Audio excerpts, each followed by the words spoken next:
सदस्य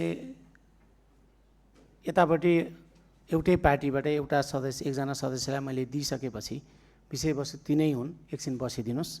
म युवराज दुलाललाई समय दिन्छु, तर एकैछिन युवराज माननीय सदस्य युवराज दुलाललाई एकछिन पर्खन अनुरोध गरेँ, एकछिन वेट गर्न अनुरोध गरेँ। सत्ता पक्षबाट पनि उठिरहनु भएको भएर एकजना सत्ता पक्षलाई दिएपछि म तपाईँलाई समय दिन्छु।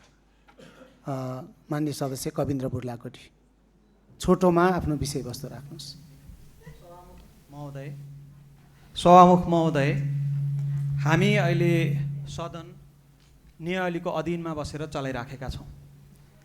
यो सदन भावनाले चल्दैन र यो नियमावलीको अधीनमा बस्दै गर्दाखेरि यो प्रतिनिधि सभा नियमावली 79 को 38 मा स्पष्ट व्यवस्था गरिएको छ कि प्रधानमन्त्री उपस्थित हुन नसक्ने अवस्थामा प्रधानमन्त्रीले तोकेको मन्त्रीबाट यो नीति तथा कार्यक्रमको छलफलमा भाग लिने र जवाफ दिने भन्ने स्पष्ट तोकेको छ।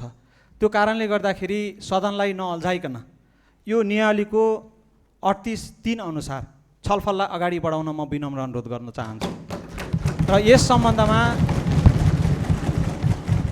सम्बन्धमा प्रधानमन्त्रीको कार्यालयबाट आज प्रधानमन्त्रीज्यूले अर्थमन्त्रीज्यूलाई प्रतिनिधि तोकी पठाएको जानकारी मलाई मुख्य सचिवको मुख्य सचेतकको हैसियतमा जानकारी भएको बेहोरा पनि जानकारी गराउँछु। धन्यवाद सर।